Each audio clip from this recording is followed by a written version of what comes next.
Okay, we are live. Welcome, Tim and Jason, and welcome to our wonderful audience. We are here today to chat about PSAs and perhaps ITSM. We'll kick off with a little bit of intros. We have our old friend Jason Murphy, head nerd at Enable, and a special guest, Tim Barton Wines, who is CCO, Chief Commercial Officer at HaloPSA. He's got a super cool little jacket on there with the McLaren logo.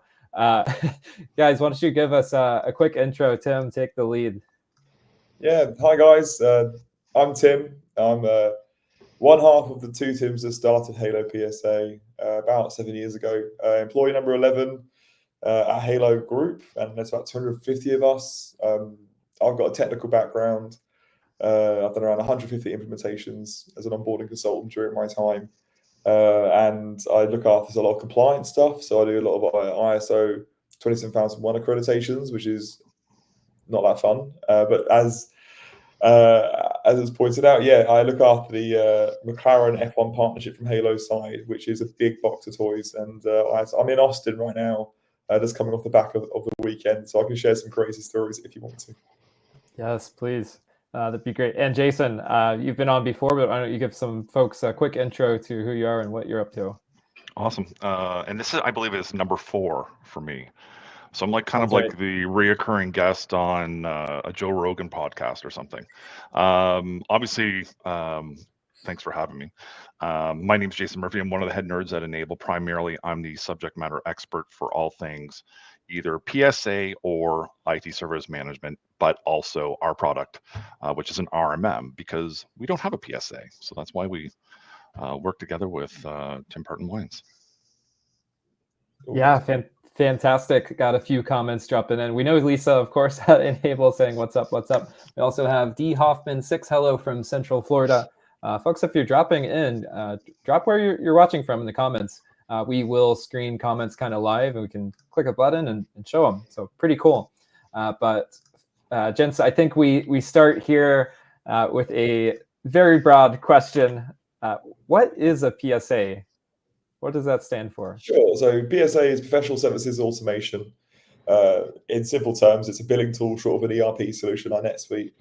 And it's a single platform that allows an MSP to operate and deliver a service and then basically charge for it. Yeah, that's what it does. It's a centralized place to run an organization such as an MSP or a service provider. Sounds like a good a good general definition. Jason, I want to dig into something you mentioned just a moment ago. Enable doesn't have a PSA at the moment. Why is that, and why did we bring this Tim guy on? Well, we almost had a PSA, and let me start over. We actually do have I would call it a PSA or something fairly light. It doesn't have like marketing functions and sales. You're not going to be doing your pipeline or anything through that. But it is a ticketing solution. It's called MSP Manager. So it's really great for, I would call, entry level MSPs who need something kind of more low cost. Has a QuickBooks or a Zero integration, so fairly light. Whereas where like Halo comes in, or like a ConnectWise or Autotask, which I would deem as, well, ConnectWise Autotask being kind of traditional PSAs, where obviously Halo is now killing it. The difference really being is like a PSA is a really good solution that kind of does this all in one. Historically, MSPs had to do a lot of different things. So you had MSPs who needed things like a CRM, right? So you have all of your contacts, all of your customers, a Rolodex, in fact. But what this also does is then ties tickets to those particular entities. So that's exactly where kind of the PSA piece really fits in. Now, we don't have a PSA. One, I'd advocate buying Halo all day, every day, if that was the case. But these are also very big and expensive technologies. So I don't know if it is a financial thing, but the good news is we now have a really great partnership with Halo. Yeah, I'd probably say the amount of functionality. Halo as an organization started back in like '94. It didn't really gather real pace until like 2011.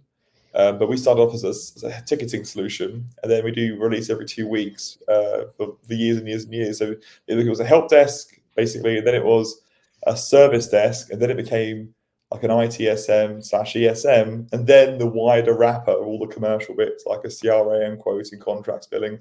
On top of that, it took us 20 years to build a best of breed PSA. It's just the amount of content and doing it well and executing it. It's just, yeah, it's huge. It's a huge platform. So that's one of the reasons. And the second reason is because Halo is privately owned, and we actually write into it. We've got a rolling 10-year commit on our contracts, and we're not going to be involved in any mergers, acquisitions. But we're only ever going to do a PSA, or an IT. We're only going to have Halo, the single product that we sell. So it opens us up to great partnerships like our friends at Enable. It's been a bunch of years in the making. We've done some pretty crazy high-end stuff together, which I can get into. And like, for example, 2 weeks ago, Halo got onto the Gartner Magic Quadrant for the first time, which is for service AI, which is specifically exactly what we use together with Enable and Halo. And there's no other PSA that's even registering. So we can get into some of the cool stuff if you want to. Depends how high end you want to go. But yeah, certainly those are probably the main things I'd say.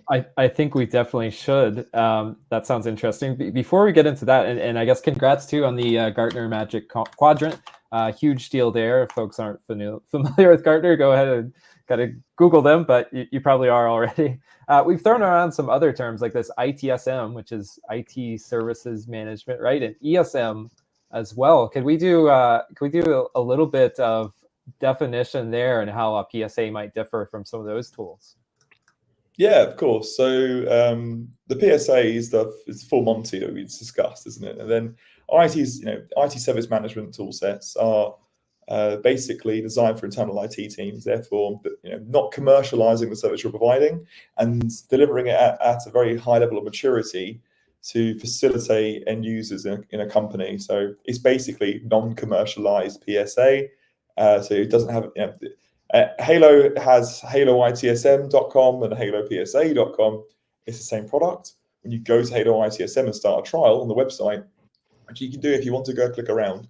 But basically, the CRM, the contracts, the billing is all just turned off, and it's curated around an internal IT experience where the PSA is specifically designed for service providers, MSPs.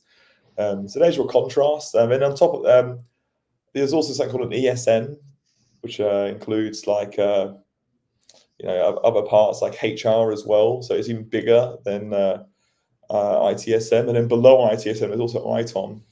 Which is a bit more of a basic use case. These are just circles of functionality. But there's your contrast. And typically in the past, because of just how hard it is to create a PSA of any maturity, it's way easier in the market, and there's just way more people and more money and budget. Really, it was being entirely transparent for people who want to create an ITSM out there. There's lots and lots of ITSM tool sets. You just Google it.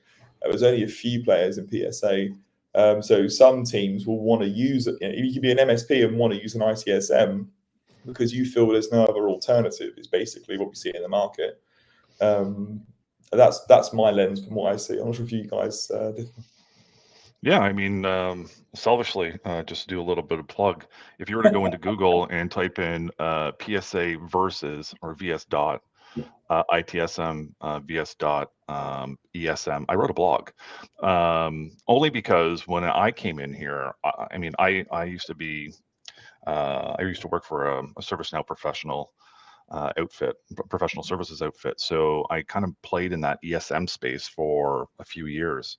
Working with kind of enterprise class entities that really needed to run not only IT, but the rest of the business that is going to be service-based. Whereas traditionally, HR wasn't really service-based. You don't send tickets over to HR. How dare you? No, but it's one of those things where you really want to start operating kind of the same way. And that's where kind of ESM really kind of plays. Whereas what like Tim was describing, IT service management is really about the nuts and bolts of IT. I have a problem, I need to log a problem. You have things like problem management or incident management or alerts. Some good ITSMs will have something like self-service, but I find that's more kind of on the ESM side of the space. So the good thing about Halo is that they kind of do both. You've got this PSA that now acts like ESM, but we have a traditional PSA, or I don't like using the word traditional, but it's the PSA which has all of that, all the needs around billing and contracts and time and the financial aspect, whereas an IT department just does not operate like that. So that's kind of my kind of broad definition. Yeah, awesome. And I was just doing some Googling in the background here, both looking at HaloPSA.com and defining some of these terms too, doing my homework a little bit. It definitely seems like PSAs are geared more towards, correct me if I'm wrong, but kind of some of these business procedures and processes where your ITSM is going to be based towards a service desk internally, maybe not as close to the revenue, things like that. But correct me if I'm wrong. Awesome. No, you're good. That's good. All right, and just showing some comments here. What's up, Matthew from Montana? We had Chris that dropped in earlier from Raleigh, North Carolina. A bunch of folks saying hello. Go ahead and drop comments as we chat. If you have questions about what a PSA or ITSM is, or even what HaloPSA is. But otherwise, we'll kind of keep moving forward. I saw in my notes here, guys, that Halo has a 100% increase from last quarter. This was from I believe, report from Canalys, which appears to be a market research firm for global tech markets. So I'm not curious. I'm curious exactly what that means and what's been going on. Why the growth? So I'm very transparent when you get to know me. So I'll just tell you, it's not an issue. Halo is we've doubled every year for 7 years in a row. It's making me age horribly. My moisturizing routine is not keeping up. But yeah, it's really exciting, and yeah, not just a quarter, it's like quarter to quarter to quarter. So last year it was 2,000 MSPs globally that uses Halo. This year we've just crossed over 4,000 MSPs, and it's really taking off now. But yeah, it's it's quite an uncompetitive space. There's only a couple of options and not a lot of investment. Just being entirely frank, I'm not sure if anyone else would disagree with that. But yeah, so coming in and trying to focus on doing the right thing seems to be capturing people's imagination. But yeah, we're going pretty quick. It's quite funny if you want to get into it. Halo is literally just a bunch of IT nerds. Our entire leadership team are technical, and it's our co-founder is our active CEO, a chap called Paul Hamilton, who's a staunch Scotsman. He wears kilts to events. I think he wore a kilt to Empower. I'm sorry about that, Jason. He did. He did. Yeah, and it was build it and they will come. That was the approach. And then we didn't really tell anyone about what we were doing. On the PSA side at the time, it was about 10% brand and product awareness and like an 80% conversion rate first demo. So you never heard of us. You try it, you love it, you buy it, and then because we had done no outbound marketing. I got a text from the founder of Halo in Jan last year to go and connect us with some F1 teams because we thought, there's MSPs and IT folk love F1 and we love F1. And I'm a massive gearhead. I've only got one car and it's in the UK where I'm from, and it's a 68 Pontiac Firebird with a 468 that I built in a 5-speed manual. It's very funny in like quaint rural leafy UK. This big red thing going down the road, but it's got a huge trunk, and I can get my entire weekly shop in it. So when it came to doing all this, there was one man for the job, and I was gonna be me. But yeah, we spoke to 8 out of the 10 teams, primarily going to recoup a lot of marketing debt because we'd not done any marketing, so we just saved up all that money and then spent it at once on an F1 deal, basically, which is quite a unique way to etch your name into the brain of the world. And then yeah, we got really far along the line speaking to. If you want to do numbers, as of June last year, I spoke to Mercedes, and they wanted 20 million euros a year. Pocket change. On a 3-year deal, and you don't get a sticker on the car, which was pretty fun. And then we got really far along the line of speaking to Aston Martin, Ferrari, and McLaren. And at the time, in like the start of last year, if there's any F1 fans on the call, there is in January, Alonso was getting podiums with Aston Martin, and Aston Martin were cranking up the price on us and stuff like this. And everyone says, all the teams you speak to, are like, oh yeah, we'll be winning again soon. So it becomes a game of who's lying. And then this McLaren was very believable. They're already using it internally anyway on their R&D division. And then they started using it as part of the F1 team. And we went on the car, and it's Halo on the Halo. If you look on the cockpit of F1 cars, that safety structure is called the Halo. And if you look at the onboard from this weekend in Austin with Lando and Oscar, top left is where the Halo logo is. It's central on the screen, and I sit around and it's me who runs it, and I choose when I want to put what logo on the screen, ITSM or PSA. And I felt like Austin had some was good for MSVs and PSA. There it is. Yeah. Nice. Yeah, there it is. It was funny actually when I was designing that because our logo it can only be black or white when you get into F1 on the car. It can't be multiple colors, and because when you see the Halo logo website on our website, it's two colors. It's like red and white, or it says two, so you can read it. So we had to play around a bunch to get it looking right. So we ended up just putting a space in it. But it was the first few races, there was like an outline, and there was other wild stuff we were doing to try and getting it to work. But yeah, that was to design a new logo to put on the car, which was good fun. And now that's in the game.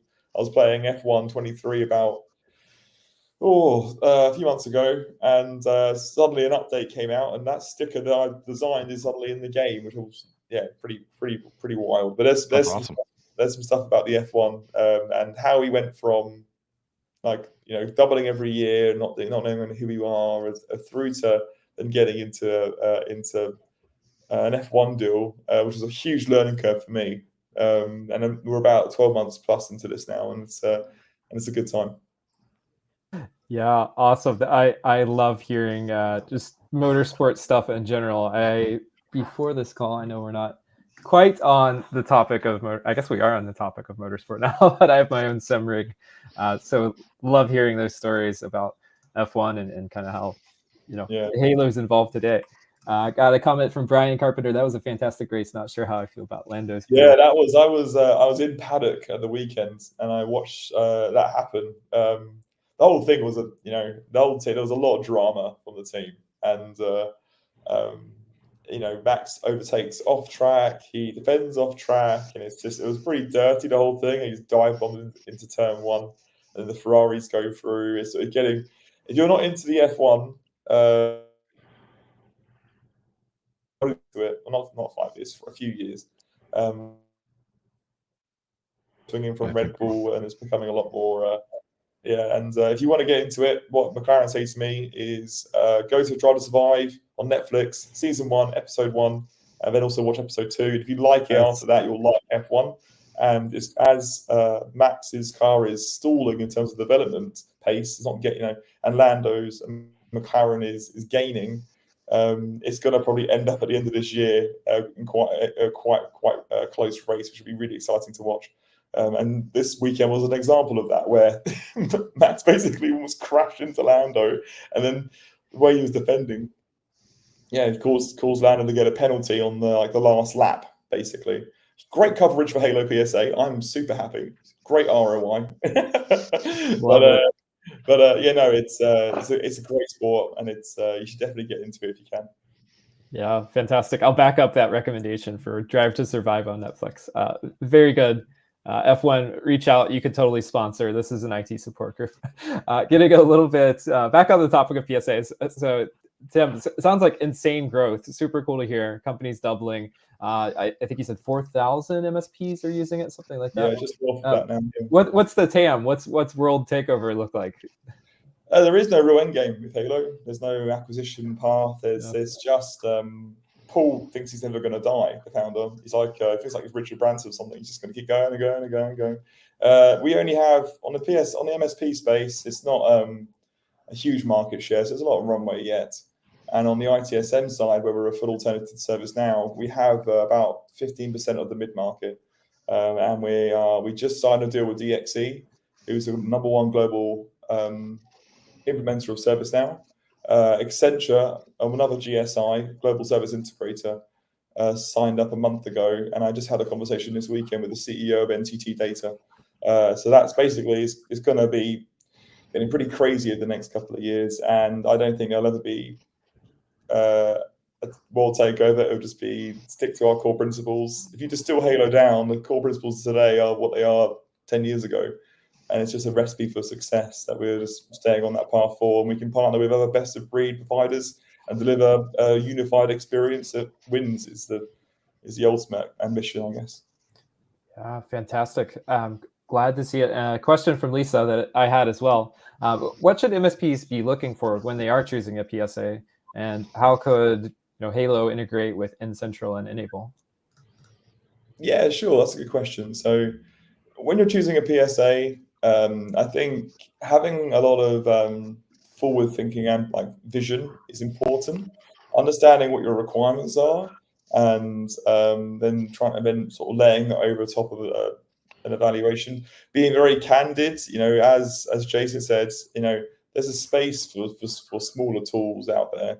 And sometimes Halo has a minimum of 5 agents to use the platform, because you pick up a tool set and you go into it. It is like crossing a river in a battleship. The out-of-box trial is really good, but there's a lot of stuff in there where basically it's understanding what you're doing, where you want to go, and what you're trying to achieve. Typically, I have a lot of teams coming to me when they have hurdles. We integrate with both N-Site and N-Central, both the RMM products from Enable. And for teams who are looking to deliver top drawer service and in a progressive way, there's actually a lot of cool things you can do which customers really love. So, for example, if your customers are imposing that you use ITIL, for example, like ITIL frameworks to work with them, Halo's native out box, where it's been sort of stabbed together in other tool sets, maybe.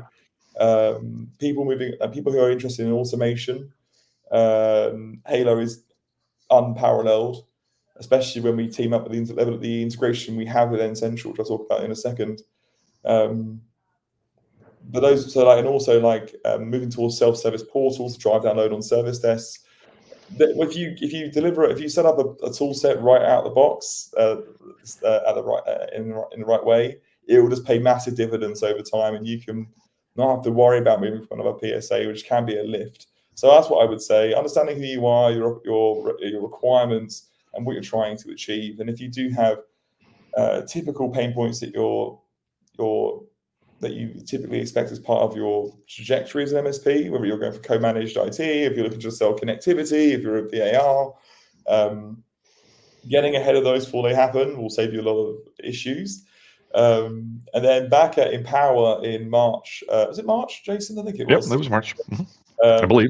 Lose my memory now. And we basically showed up for the first time. We spent 6 months working together, Enable and Halo, delivering our first ever two-way API integration, which unlocked some pretty wild things we could do with this. So basically, for the first time in the PSA, we could call scripts and then execute them inside of N-Central.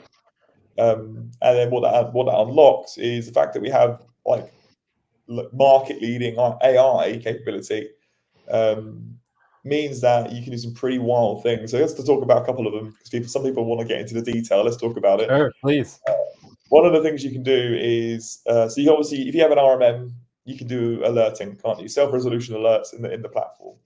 But you can bring alerts from N-Central into Halo, and it will generate tickets. And then what we can do with our AI is it can basically go off to your old alert history in the platform, bring back the 5 most similar tickets to the alert that's just been raised.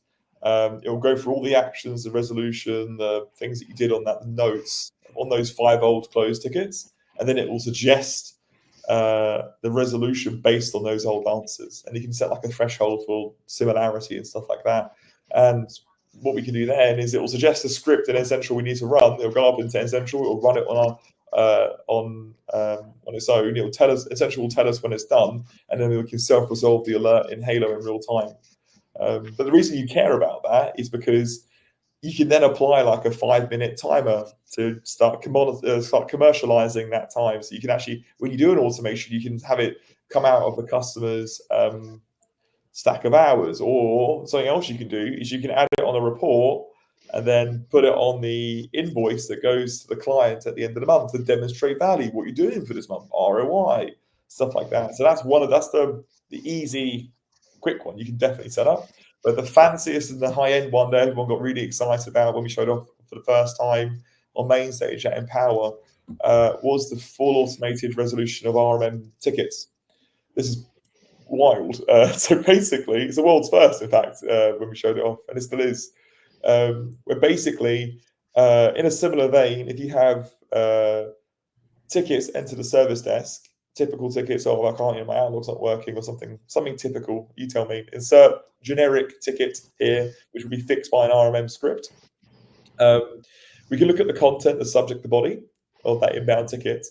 We can then go off we can look at your old ticket history as we did before, bring back 5 most similar tickets that you've done historically, and then we can then suggest the fix and pull through the correct script for what we should run against a certain device inside of End Central. But what's really fancy is that you can link dependencies together in Halo.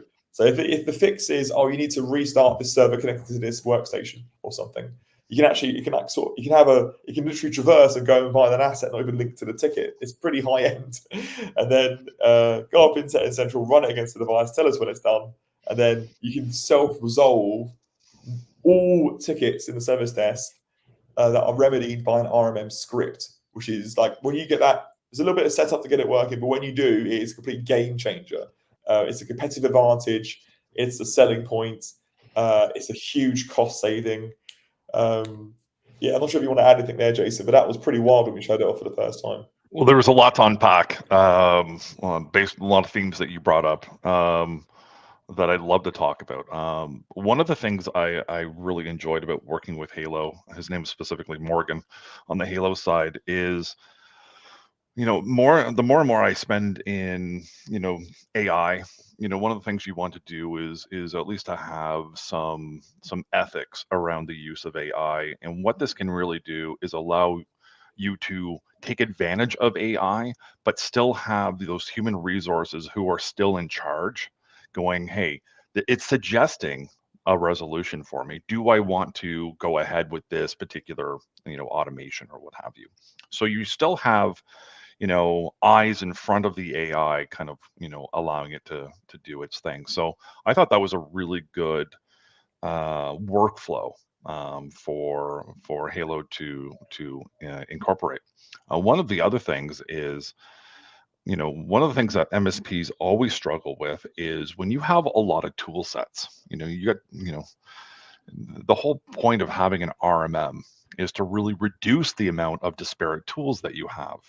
So when you have these really tight integrations, it just improves your workflow, 20 times or 20x. It is a bit of a game changer here. One thing I will tell you is that we will be introducing our new integration. We have a current integration with Halo, but we will be introducing a brand new integration that is directly part of our End Central product.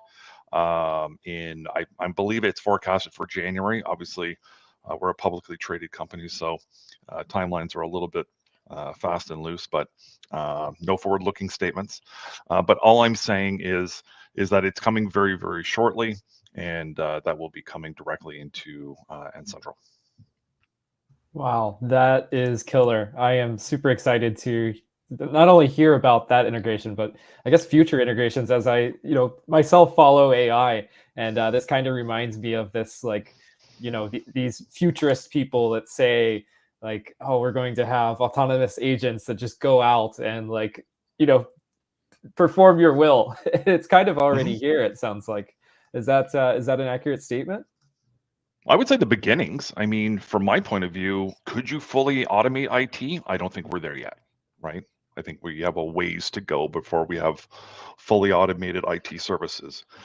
What this does is allow you to suggest, and in cases where you are seeing the same issues again and again, I'll give you a prime example. I had a customer that was having QuickBooks problems. Their finance team was having QuickBooks problems every single day. They were a team of 12. It's a large dealership consortium that I was looking after. If we would have had something like this, it would have been able to kind of auto remediate much, much faster than having a technician spend a half an hour or 45 minutes with them an hour. And you do that over a month, you do that over a year, then you can kind of figure out what the time savings are, so that when you have these expensive resources as an MSP and as a technician, they're able to do more important things or focus on other things like projects, right? So that's the real time to value that Enable and Halo are kind of bringing to our partners. Yeah, it kind of reminds me a little bit of this term folks might be familiar with, but toil, right? Borrowing from like site reliability engineering a little bit. Google has this quote, or somebody from Google: if a human operator needs to touch your system during normal operations, you have a bug. The definition of normal changes as your systems grow. But what I'm really hearing is like, as you mentioned, Jason, there's these tasks that just come up over and over again. How can we, punt in some AI or whatever it may be to identify those things that keep coming up and kind of lay them to rest for once and all, which sounds so valuable. Mm-hmm. Okay, going through some of our notes here. So we've talked about the AI stuff. It's super exciting. I don't know if we covered. I'm kind of curious at a baseline. I'm sure some of our viewers are as well. Some of these other perhaps features of a PSA, or specifically Halo. I'm on the landing page right now, just reading off a few. There's a service desk, contracts, billing, sales and CRM, portal, a stock tracking feature. I guess that's asset management, perhaps. Projects, analytics, RMM, and remote and time tracking, which, Tim, I think you alluded to this earlier. Like, it's a lot of stuff to both build and tackle. Are there any of those we should go into a little bit further or kind of chat about? Yeah, I mean, we can if you want to. I mean, there's top level stuff. Why you care?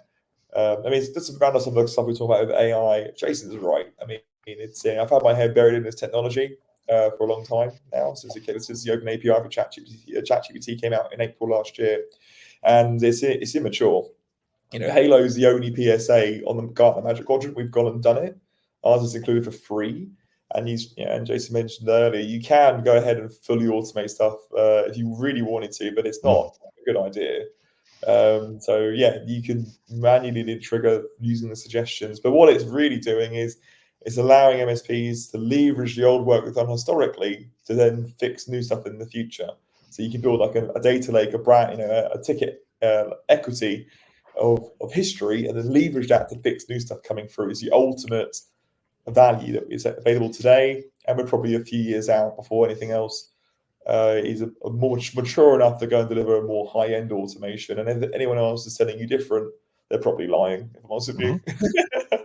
But in terms of Halo, I mean, some of the it's a big tool set. It's full full CRM, e-signature quoting. It's full. There's some good marketing capability in there now. Projects, portal. It's stock and inventory, and then also assets, so you can actually carry stock and then sell it. The list goes on and on and on. Some of the more exciting things that have happened, I mean, some things like, I was talking to an MSP and they were asking me how to make their business better and what they should be focusing on. It comes back to that portal experience, making it easy for your client to interact with you. And I've seen this a lot on the ITSM side as well. People are moving away from the omni-channel experience. Having someone sit on the phone is expensive. And having the ability to embed a portal in Microsoft Teams and having clients interact with it with everything you need from your business in a curated, branded way is where the world is going. And I would suggest getting ahead of the curve, getting that out there to clients. And also, it's a great sales tool. You can walk into a meeting as an MSP to go win new business, just bring up Halo's portal and be like, look, this is how the world could be. And it's pretty compelling. So stuff like that I'm seeing, and it will not only drive down a lot of load on your service desk because you're triaging up front and then leveraging your old guides and visuals based on keyword matching in real time. So say typing in a problem, it'll tell them the answer, which is pretty cool. But also, I was reading a Forrester report, which I wouldn't recommend reading unless you want to go to sleep. Like, it's good at nighttime reading, but it will increase customer satisfaction by about 7%. So you can get a result, make the customer happy, and drive down load and cost in your service desk. And then other things as well is, I mean, the big thing of Halo, which I always talk about, is consolidation of tools. You mentioned earlier, Jason, about customers and MSPs have lots and lots of tools, and when you move to a tool set like Halo, there's a lot of that. If you're mentioning other tools, which I won't, when you move from traditional PSAs, is still your term, Jason, to Halo, there is between 5 and 20 tools that you can bring down onto the platform. You won't need a separate CRM, quoting tool, feedback. You won't need separate integration into your QuickBooks or something else. You won't need separate integrations, separate tool sets like for reporting or portal. The list goes on. It's excessive.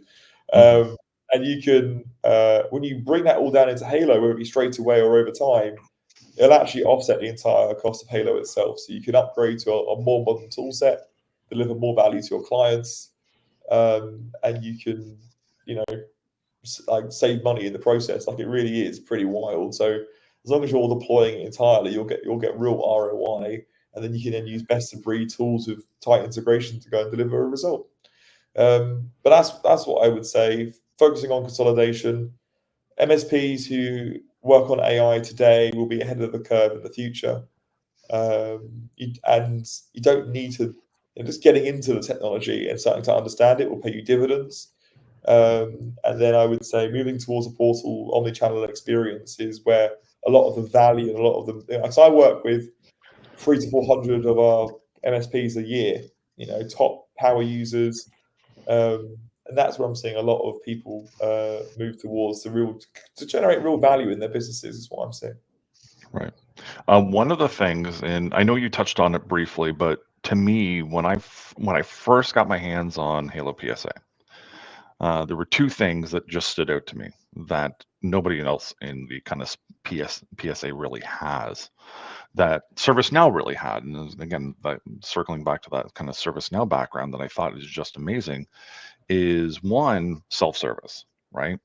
Allowing your customer to do things is way faster. We used to call it the Amazon effect, right? People just want to consume technology, get their stuff, and move on with their day, fast and easy.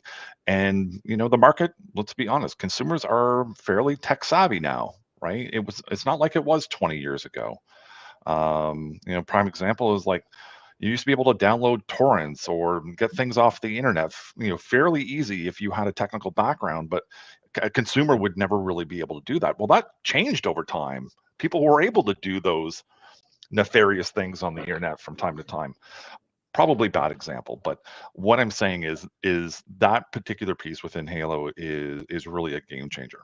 And then I forget what it's called in Halo, but it's being able to see where your business applications may be having a problem within the entire business application stack. What's that feature called? I forget.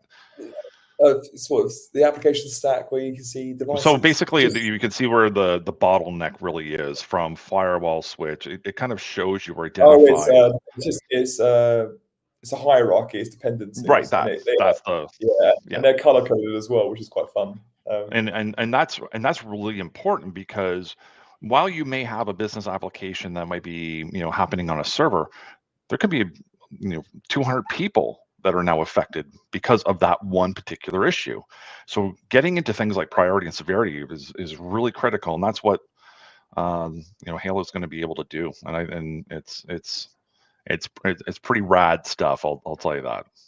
And I think that's why you guys have such a positive influence in the MSP channel.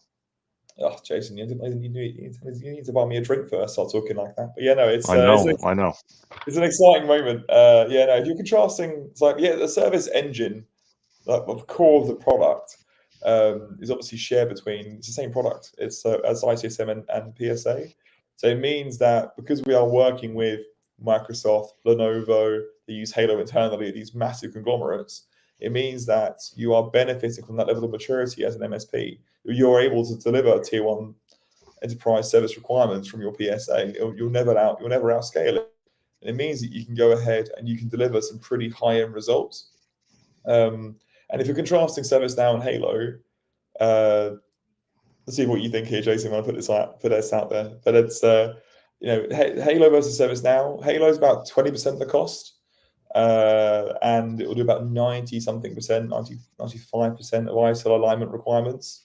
You might find this fun. We've actually introduced MIM recently as well. If you want to do mass incident management, Really, which is a bit probably a bit beyond like typical MSP and PSA requirements. But if you wanted to do it, you now have the tool set to go and do it. But basically, it's like a fifth of the cost. It will do basically the same thing outside of being a bank and or a military entity. And then instead of like your onboarding taking 18 months and it costing $1 million, because of the technology, because Halo's front end is built in React and it has something called standardized configurations. So everything to adjust the software is within the UI. There is no coding. And because of that agility, it means that the onboarding is like a third of the time and it's a tenth of the cost. And because ServiceNow is a custom platform, you can do whatever you want, but you have to own a development team to go and manage it, or you need to have an expensive. You need to hire Jason from 20 years ago, and exactly. Yeah, and basically expensive to manage, expensive to adjust, and having the ability to edit like stuff on like a new starter form in the portal that your clients can go and open in Teams means every MSP I speak to has got limited time. Everyone's got time in their day and so much to do something. And if you have the agility to go into Halo, click a few buttons and add like a field, change this, change that, and curate an experience around the client to make it deliver more value, it means that you'll be able to outpace any other PSA or ITSM toolset on the market today. And it sounds trivial, but the agility to move the system to generate results for clients is a core reason for why we're taking chunks out of the ServiceNow market and why DXC, who's the #1 global integrator of ServiceNow, they've been looking every year for an alternative for 10 years. They couldn't find one. And then this year in March, they signed Halo, so they'll be delivering Halo on the menu alongside ServiceNow as that moves away, which is wild. But yeah, so just to get back to it, you could be an MSP who's just starting out, pick up Halo, and you can, if you really get into the product and leverage it, you can go and deliver a result that's a much bigger MSP with much more resource is struggling to match. So it really is a force multiplier for MSPs when you can leverage modern technology to deliver a high-end bespoke result. Right. Yeah, it looks like Halo is extremely forward-looking with some of the AI features. And one thing I wanted to note too is that there are a ton of integrations. I'm on halopsa.com/integrations. The list goes on and on and on. Of course, we have Enable N-Central integration, but there's also Ninja One, Microsoft CSP, Teams, ChatGPT, if you want to like auto reply, or I guess perhaps have more human ticket responses, Zapier, TeamViewer, Azure. Like it is just really too much to. I would also say that bringing your own integration is made easy by Halo as well. So, oh yeah, that's true.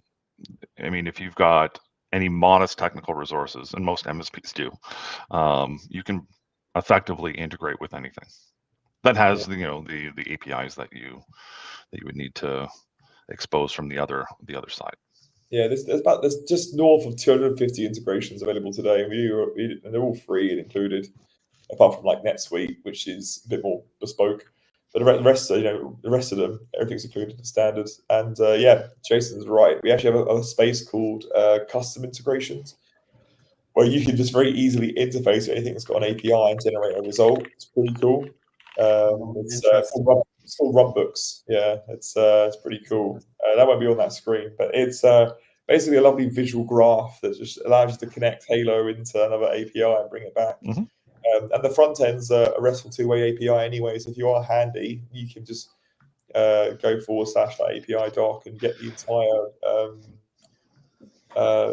REST API full documentation, get, post, and delete are all in there. It's pretty good. So I think we played around with that a bunch when we were doing the integration initially for earlier this year for Empower and for Enable. Right. Precisely.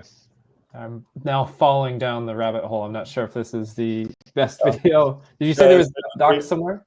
There is a doc. If you go to halo.haloservicedesk.com and then / API doc. API doc. Let's see. Oh, here we go. Here we go. This is exciting. As a nerd and software dev, looks like really good docs too. Yeah, but Studson, it's not Linux, so it's not Linux. Yeah, I'm not sure. Able to do anything in this. I'm not sure. Not sure if I'll be able to. Wow. Okay, this is good stuff. That's cool, but it's the runbooks that get me excited. So historically, something the customer will come through, you don't get a requirement for whatever reason. Instead of taking a bunch of days development with the runbook stuff, you can now do. It'll take an onboarding consultant. It's basically lowering the bar. I think like a Zapier. Yeah, it's like a middleware that allows you to connect Halo to any other API, and you can do some pretty cool high-end things, and the agility's gone up again as well. So the runbook stuff is the stuff that if you're getting into Halo and you're really telling the screw on what it can do, diving deep on runbooks is a great place to get into, because you can do some pretty crazy stuff in there. There's a lot of our power users who are also enables power users, people like Jimmy Puckett from Spinning and stuff like that. Where we have good conversations where we're trying to get some crazy result, and it's typically a runbook that is in Halo that delivers it.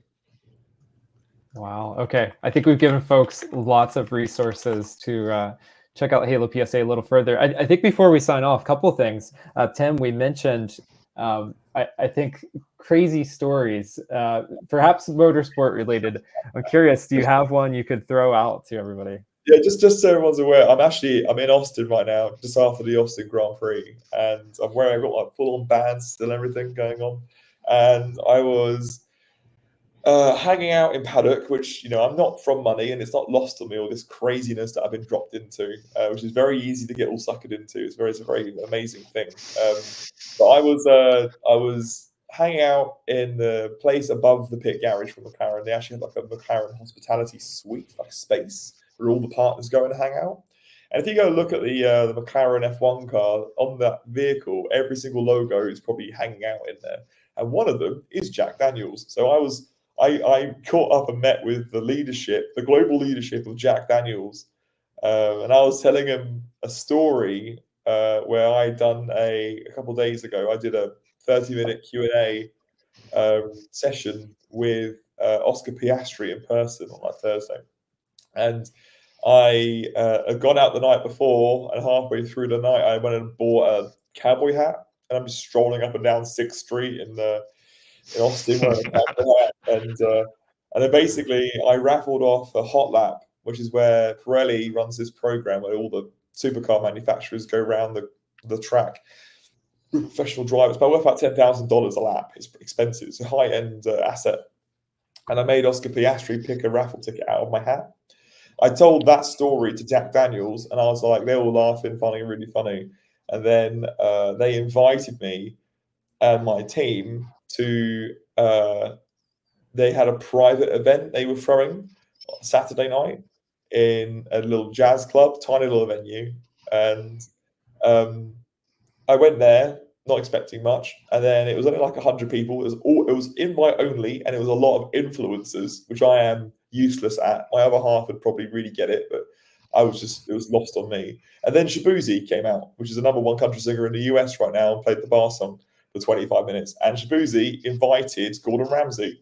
So I'm just in this jazz club hanging out with Gordon Ramsay and Shabuzi Saturday night. And Jack Daniels had a lockup with Levi Jeans, and so they were like making custom Levi products and serving JD. and Shibuzi's hanging out, and there's only like 70 people in this room. It's quite a small thing, very intimate. When can we expect the Halo logo on Jack Daniel's bottles?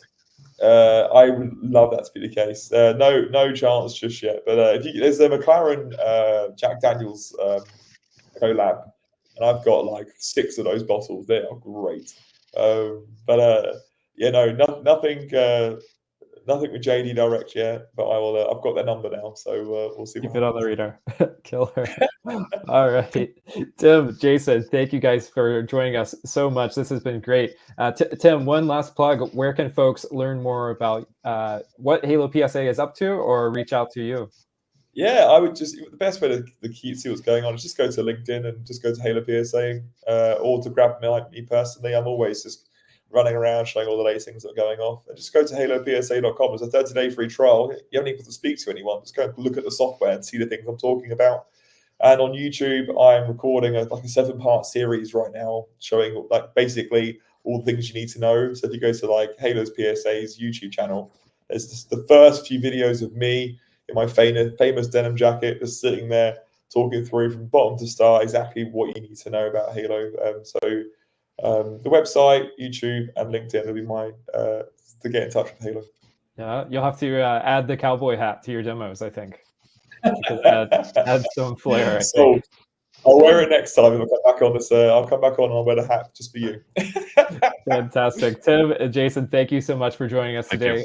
Folks, if you're just dropping by, we will have a recording of this. Just simply refresh the YouTube page. Otherwise, we'll call it there. See ya. See you later, guys.